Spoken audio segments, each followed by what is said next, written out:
Ana gani moagi ka sa mga pagsubok ba, pagsulay sa kinabuhi nga mura gani kag mahadlok. Actually makita ni God ang imuhang kasing-kasing, ang imuhang hunahuna, ang imong thoughts. Makita ni God nga kung kana nga sitwasyon mahitabo sa imong life, feel nimo dili nimo kaya.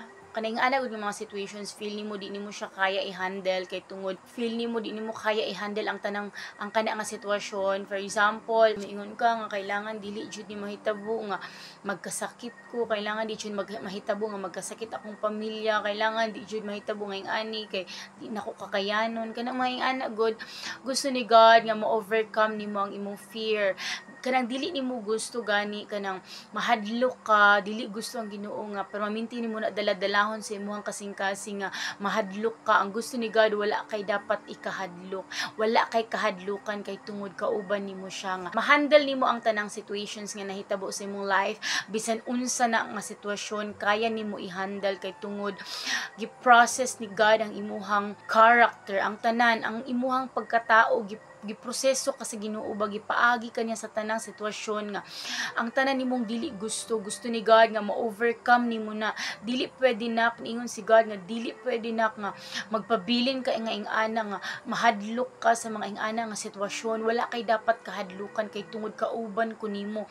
Diba naay kanta nga dumaan man ako sa apoy di ako masusunog, dumaan man ako sa ilog di ako malulunod. Bisan unsa nga sitwasyon, bisan unsa nga struggles ang ihatag ni God sa imuha karon, bisan unsa na kaya nimo na i-handle basta kabalo ka nga naa kay Ginoo nag-uban sa imuha. Kaya kaniya i-comfort sa tanang sitwasyon nga niabot sa imong life. Just focus on the Lord, dili ta mo focus sa tanang sitwasyon kay tungod mawala gyud ka, maluya ka kung mag-focus ka ana. Kailangan i-focus gyud nimo ang imuhang attention sa Ginoo. Dili ka mag-focus sa problema kay tungod mawala gyud ka. No, kailangan atong hunahunaon nga kanang tanan gibuhat na ni God para sa imuhang kamaayuhan. Dili siya gusto nga mahadlok ka sa tanan. Gusto ni God nga ma-overcome nimo ang imong kahadlok nga abi nimo di nimo kaya pero makaya nimo kay tungod kauban nimo ang Ginoo. Makaya nato ang tanan.